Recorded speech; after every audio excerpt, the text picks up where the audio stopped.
क्या आपने कभी सोचा है कि ये तितली के पंख मात्र हिलाने से पूरी दुनिया में भूचाल आ सकता है, कहीं आंधी तो कहीं तूफान आ सकता है।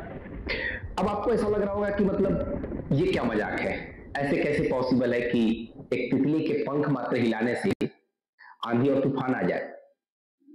तो मैं आपको बता दूं, ये मजाक नहीं चल रहा है और ये कोई किस्सा और कहानियां नहीं, बल्कि ये सच है। और इसके पीछे एक बहुत ही गहरा सा मैथमेटिक्स छिपा हुआ है, जिसे हम केओस थ्योरी के नाम से जानते हैं। दरअसल 1961 में लॉरेंस एडवर्ड केओस, जो कि एक एमआईटी के प्रोफेसर थे, वो वेदर फोरकास्टिंग सिमुलेशन प्रोग्राम पे काम कर रहे थे। वेदर फोरकास्टिंग सिमुलेशन यानी कि मौसम का हाल बताने वाला एक प्रोग्राम। यह प्रोग्राम एक कॉम्प्लेक्स मैथमेटिकल डिफरेंशियल इक्वेशन पे काम कर रहा होता है, जो काफी सेंसिटिव होता है। एक दिन लॉरेंस क्या कर रहे थे कि एक डेटा उन्होंने एंटर करी अपने प्रोग्राम में, और वो डेटा था 0.506127। अगले 2 दिन का मौसम का अनुमान काफी बेहतरीन था, मौसम काफी खुशनुमा होने वाला था। अगले दिन लॉरेंस क्या कर रहे थे कि चाय पी रहे थे, तो थोड़ा सा लेजीनेस के चलते उन्होंने डेटा एंटर करते वक्त राउंड ऑफ कर दिया।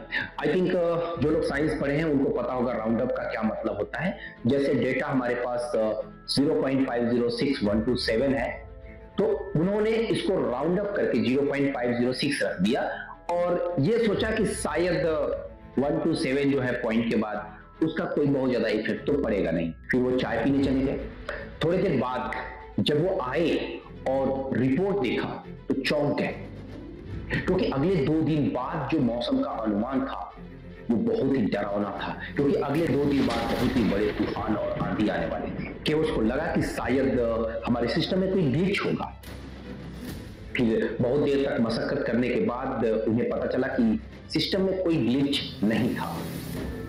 फिर उन्होंने फिर वही पुरानी डेटा एंटर करी, इस बार विदाउट राउंड अप एंटर किया, और जब विदाउट राउंड अप डेटा उन्होंने एंटर किया तो फिर अगले 2 दिन का जो मौसम का हाल था वो अगेन काफी बेहतरीन, काफी खुशनुमा था, कोई आंधी कोई तूफान नहीं था। केओस इस बात को समझ गए कि हमारा यूनिवर्स का मैथमेटिक्स कितना सेंसिटिव है। अब जरा समझिए कि 0.000127 केवल इतना चेंज करने से 2 दिन बाद तूफान आ सकता है, यानी डेटा में केवल इतनी बदलाव करने से इतनी बड़ी तबाही आ सकती है। तो जरा सोचिए कि हमारा यूनिवर्स का जो मैथमेटिकल इक्वेशन है वो कितना सेंसिटिव है, और यहां से जन्म होता है बटरफ्लाई इफेक्ट का। केओस के अनुसार अगर कोई तितली ब्राजील में यदि आज पंख हिलाती है तो कुछ दिन बाद अमेरिका के टोरंटो में एक बहुत बड़ा तूफान ला सकती है। अब ऐसा इसलिए नहीं कि तितली के पंख में इतना पावर है कि वो तूफान ला दे, बल्कि इसलिए क्योंकि हमारे यूनिवर्स का मैथमेटिकल इक्वेशन काफी सेंसिटिव है। एक छोटा सा चेंज एक बहुत बड़ी तबाही और एक बहुत बड़ी क्रांतिकारी बदलाव ला सकता है। अब इसको इस तरीके से समझते हैं कि तितली ने अपना पंख हिलाया, और जब पंख फड़फड़ाती है तो वहां पर एयर प्रेशर का डिफरेंस होता है, जिससे एयर वर्टेक्स बनता है। अब ये छोटा सा एयर वर्टेक्स एक बड़े एयर वर्टेक्स से टकराता है, वो बड़ा सा एयर वर्टेक्स उससे बड़े एयर वर्टेक्स से टकराता है, और यहां पर शुरू होता है एक चेन रिएक्शन। धीरे धीरे धीरे धीरे ये चेन रिएक्शन इतना बड़ा होगा कि कुछ दिन बाद एक बहुत बड़ा तूफान किसी दूसरे जगह पे आ सकता है। ये बटरफ्लाई इफेक्ट हमें नेचर में हर जगह देखने को मिलता है। एग्जाम्पल के तौर पे हम वर्ल्ड वॉर 1 को ले सकते हैं। आपको पता होगा 1914 का वो दौर था जब ऑस्ट्रेलिया के प्रिंस अपने ड्राइवर के साथ गाड़ी में कार से जा रहे थे। ड्राइवर ने गलती से राइट टर्न लेने के बजाय लेफ्ट टर्न लिया, जहां पर एसेसिनेटर यानी हत्यारा पीछा खा रहा था। हत्यारे ने प्रिंस को आते हुए गाड़ी से देखा, उसने वहीं पर उन्हें गोली मार दी और साथ ही उनके ड्राइवर को भी। दोनों वहीं पे शॉट डेड हो गए। पूरा यूरोप कई गुटों में बंटना शुरू हो गया और धीरे धीरे नया रूप लिया वर्ल्ड वॉर 1 का, जिसमें लगभग 2 करोड़ से भी ज्यादा लोग मारे गए। पूरे यूरोप का नक्शा बदल गया। अब जरा समझिए यहाँ पे बटरफ्लाई इफेक्ट है कहां पे। जब ड्राइवर ने गाड़ी टर्न किया, फ्रैक्शन ऑफ सेकेंड की गलती नहीं हुई होगी कि गाड़ी ने लेफ्ट टर्न कर लिया। अब जरा सोचिए कि गाड़ी लेफ्ट टर्न करने के बजाय अगर वो राइट टर्न कर जाता तो प्रिंस का हत्या नहीं हो पाता और शायद वर्ल्ड वॉर 1 बच जाता। अब दूसरा एग्जांपल लेते हैं, टाइटैनिक जैसे बड़े जहाज का समुद्र में डूब जाना। ये दुनिया की सबसे बड़ी ट्रेजेडी में से एक है। बहुत कम लोगों को पता होगा कि टाइटैनिक के डूबने के पीछे फुल मून एक बहुत बड़ा रिस्पॉन्सिबल कारण था। फुल मून यानी ये वो दिन होता है जब चंद्रमा पृथ्वी के सबसे क्लोजेस्ट पॉइंट पे होता है।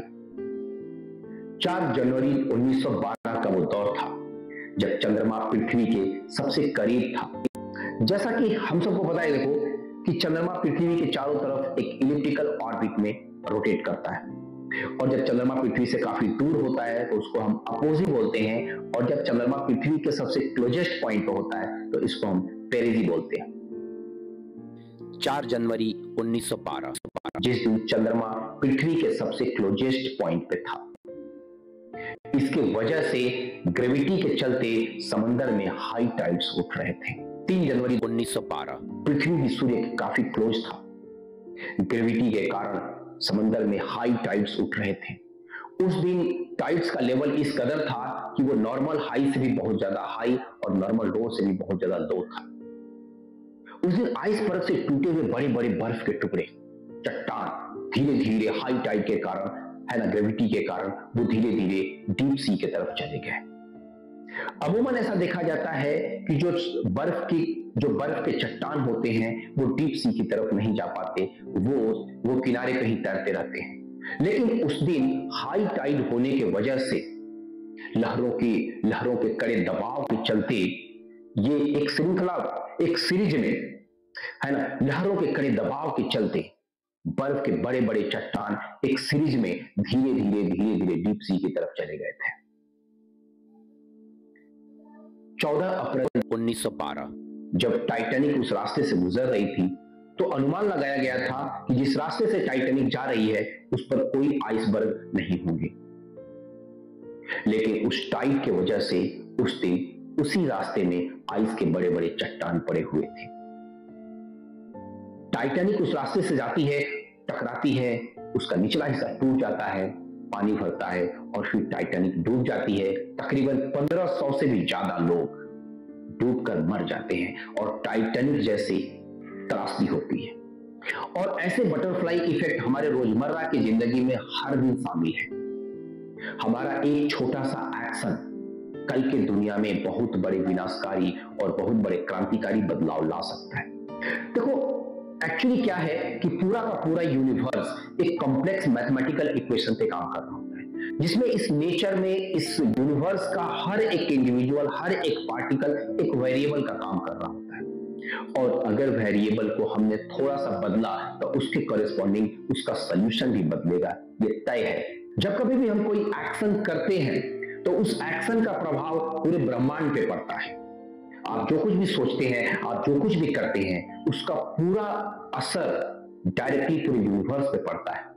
हमें ऐसा लगता है कि यार हम तो ये सोच रहे हैं, शायद कोई नहीं देख रहा होगा, हम तो ये कर रहे हैं, शायद इसका कोई असर नहीं पड़ेगा, बहुत ही छोटा काम है।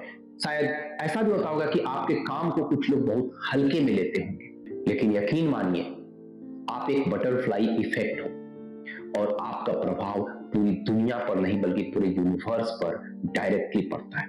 अब आप इसको ऐसे समझिए कि आपके बॉडी के किसी भी पार्ट में एक छोटा सा फुंसी भी हो जाता है तो आपके पूरे बॉडी को प्रभावित करता है। ठीक उसी प्रकार आपका लिया गया हर एक डिसीजन, आपका लिया गया हर एक एक्शन पूरे ब्रह्मांड पे डायरेक्टली अफेक्ट करता है, पूरे ब्रह्मांड को प्रभावित करता है।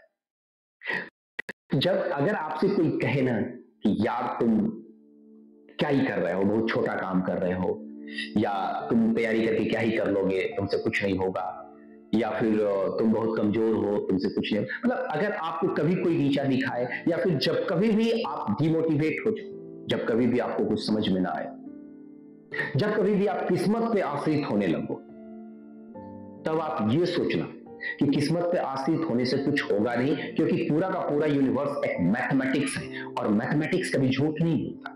मैथमेटिक्स में सिर्फ इनपुट और आउटपुट होता है। अगर आपके इक्वेशन में वेरिएबल वैलिड है तो आउटपुट मिलेगा, ये तय है ना। लेकिन इसके लिए सबसे जरूरी काम जो है ना वो है एक्शन। एक्शन आपको लेने पड़ेंगे। याद रखना, आप एक जीते जागते बटरफ्लाई इफेक्ट हो, जिसके पंख मात्र हिलाने से पूरी दुनिया में भूचाल आ सकता है।